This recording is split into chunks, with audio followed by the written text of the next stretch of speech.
la procrastination et la foi dans la progression spirituelle.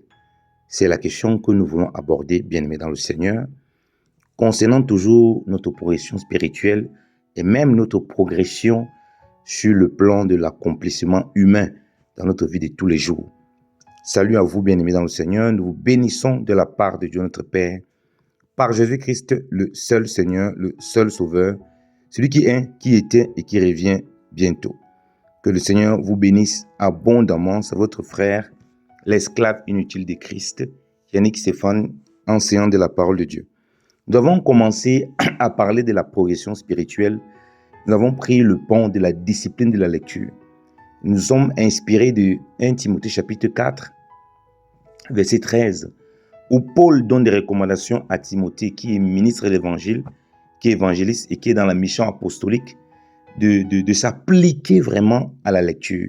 Et nous parlons de la discipline de la lecture, parce qu'il y a plusieurs choses qui est dit dans 5 Timothée chapitre 4, la discipline de la lecture, de l'exhortation, de l'instruction.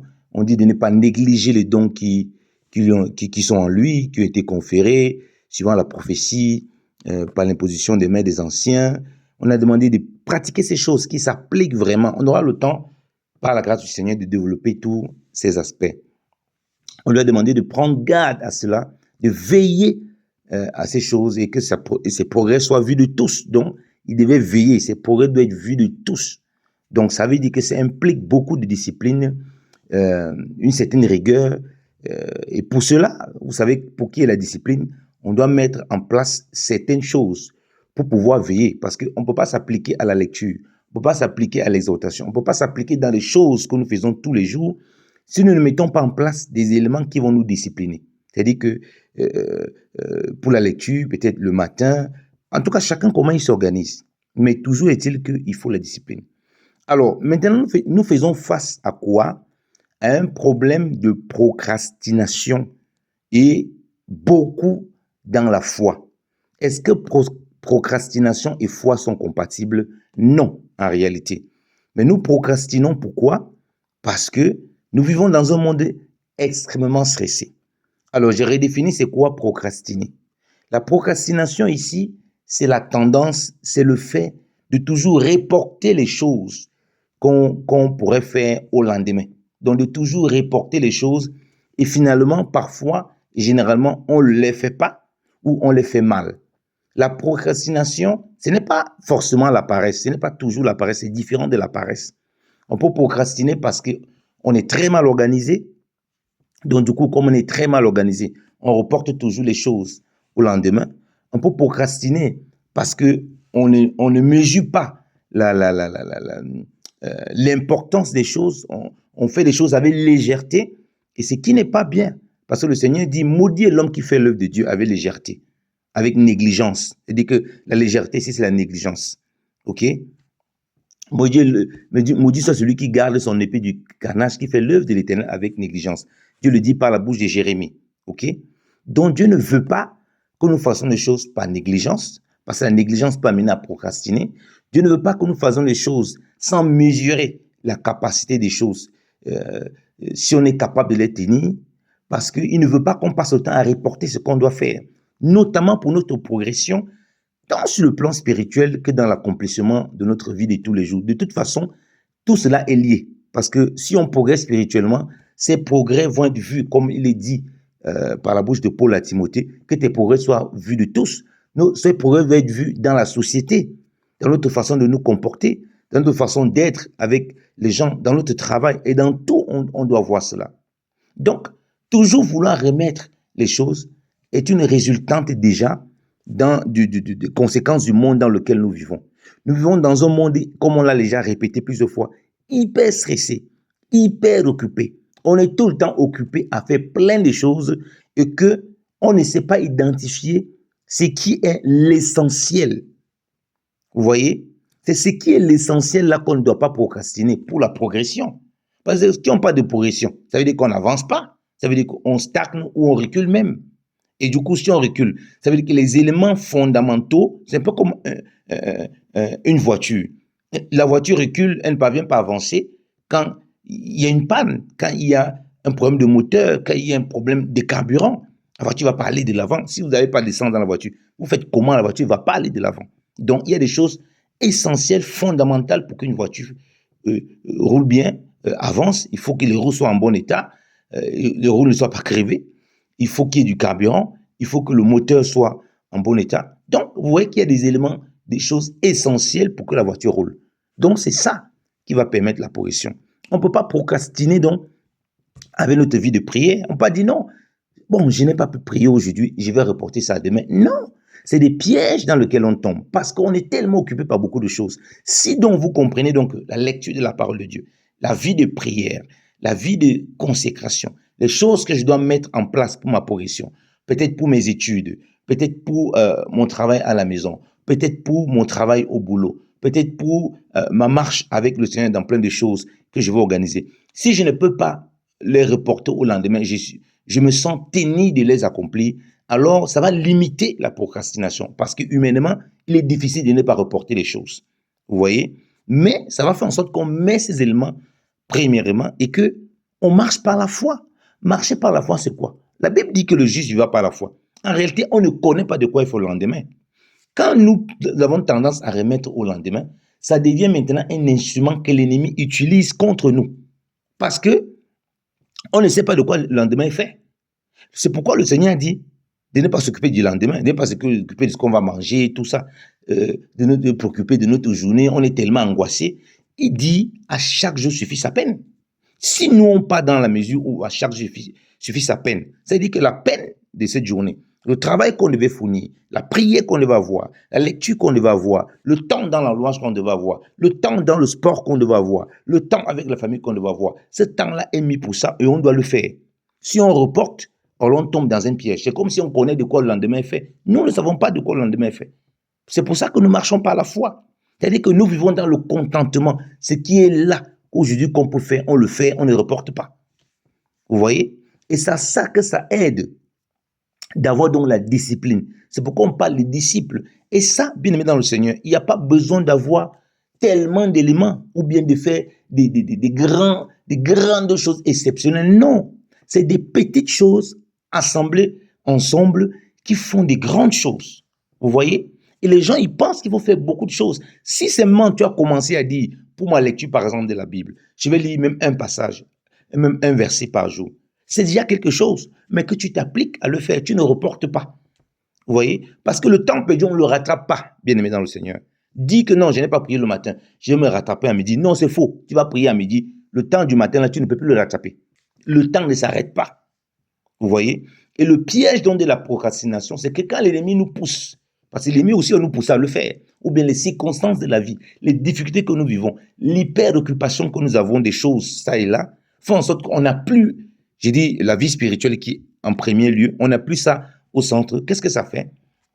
Ça fait en sorte que on néglige cela, on se dit que bon, comme on a reporté, c'est pas grave, on pourra rattraper. Non, tu ne peux jamais rattraper.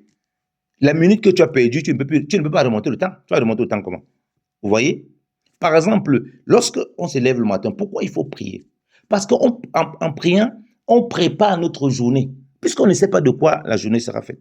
On prépare nos cœurs. Si je n'ai pas donc prié, je n'ai pas été dans cette disposition de prière où mon cœur est préparé, où ma journée est préparée à vivre peut-être certaines choses que j'ignore, je ne serai pas outillé lorsque ça va arriver. Vous voyez? Donc, comment est-ce que je vais progresser? Si je n'ai pas lu, je n'ai pas été instruit sur certaines choses du Seigneur, je suis confronté donc à quelque chose, il faut que j'exprime ce que je suis censé connaître et que j'ai négligé ma lecture et que j'ai négligé ces choses. Je ne pourrai pas. Parce que le Seigneur bâtit des choses invisibles, des choses éternelles, des choses puissantes au travers de ce qui est mis en place là. Vous voyez? Puisque tout ça est résumé dans la parole. On dit de prier sans cesse, on dit de lire, on dit de faire plein des œuvres. Il y a plein de choses que le Seigneur demande de faire. Tout ça là, c'est produit par le Seigneur et c'est le Seigneur qui le recommande. Et il dit bien que la foi vient de ce qu'on entend de la parole de Dieu. Ça veut dire que lorsqu'on pratique ces choses, la foi davantage se manifeste. Donc, on vit par la foi et la foi est produite au travers de la parole de Dieu par les éléments que la parole de Dieu a mis en place, que nous a donné, que nous mettons en place tous les jours pour les vivre par la foi. Bien évidemment, ça peut arriver qu'on reporte, Mais si on vit une vie où on passe le temps à procrastiner, à reporter au lendemain, non, on ne pourra pas progresser. On va avancer 2 pas, on va faire 3 pas en arrière. Pourquoi? Parce qu'à un moment, on fait les choses, après on commence à reporter. Comme je dis, parce qu'on ne définit pas les priorités. Quelles sont les priorités pour ton enfant de Dieu? Est-ce que ta vie spirituelle est une priorité? Est la priorité? Si c'est la priorité, tu dois penser le matin quand je me lève.